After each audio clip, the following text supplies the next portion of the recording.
শাওয়ালের কতটি রোজা সবার মনে আছে তো? হ্যাঁ, শাওয়ালের 6টি রোজা সম্পর্কে সিহাসিত্তার এই কিতাবগুলোতে স্পষ্টভাবে বলা আছে যে শাওয়ালের 6টি রোজা যে রাখবে 6 × 10 কত? 10 দিয়ে কেন গুণ দিলাম? 10 গুণ বাড়িয়ে দেন, বলুন না সুবহানাল্লাহ। এজন্য আরো 60টি রোজা রাখা গেইন করবেন আপনি মাত্র 6টি রোজা রাখার মাধ্যমে। আর এই 6টি রোজা কিভাবে রাখবেন? ঈদের দিনের পরের দিন থেকে, ঈদুল ফিতরের পরের দিন থেকে আপনি শুরু করতে পারবেন। শাওয়াল মাসের আপনি আগামীকাল থেকে রোজা রাখতে পারেন। কিভাবে রাখবেন? একটানা 6টা রাখতে পারেন।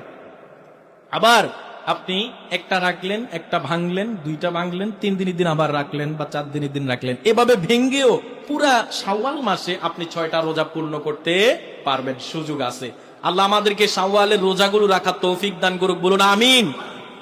মাত্র 6টা রোজা রাখতে কি কষ্ট হবে বেশি? সবাই রোজা রাখবেন তো 6টা?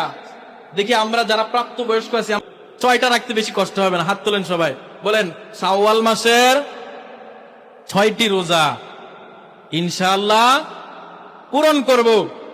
আল্লাহ সবাইকে কবুল করুক, বলুন আমিন।